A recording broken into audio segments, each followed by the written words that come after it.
la fin de chaque année, la loi de finances est débattue pour prévoir et autoriser le budget de l'État tunisien. Mais tout d'abord, essayons de comprendre en quoi consiste le budget de l'État. Le budget est une projection chiffrée des recettes et des dépenses de l'État. Les recettes peuvent être fiscales telles que l'impôt sur le revenu des personnes physiques IRPP, l'impôt sur les sociétés IS, les droits de consommation s'appliquant à un certain nombre de produits tels que les fruits exotiques, les produits de luxe, l'alcool ou le tabac, TVA perçue sur le prix de vente des biens et services et payé par le consommateur final, ou les droits de douane liés à l'importation ou à l'exportation de marchandises. Les recettes peuvent aussi être non fiscales, à savoir les revenus pétroliers,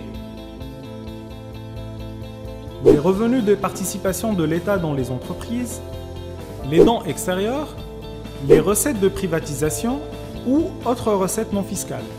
Après avoir examiné les ressources de revenus de l'État, regardons maintenant ce que fait l'État de cet argent, les dépenses, qui sont essentiellement des dépenses de fonctionnement permettant à l'État d'assurer le bon fonctionnement de ses activités, telles que les rémunérations des fonctionnaires,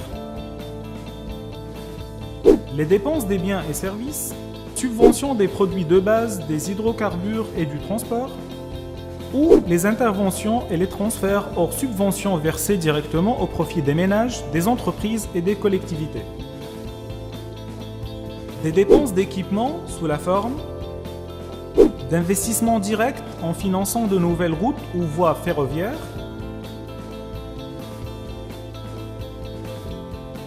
de financement public où l'État intervient indirectement en subventionnant des organismes ou des entreprises par des mécanismes encourageant l'investissement.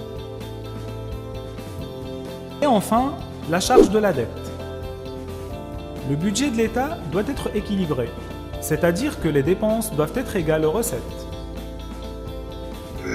Si les recettes dépassent les dépenses, on parle d'excédent budgétaire, ce qui n'est jamais arrivé dans l'histoire de la Tunisie. Dans le cas contraire, on parle de déficit budgétaire.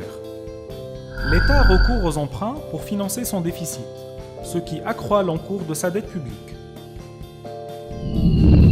En résumé, le budget de l'État est un exercice délicat d'équilibre et d'allocation des recettes et des dépenses.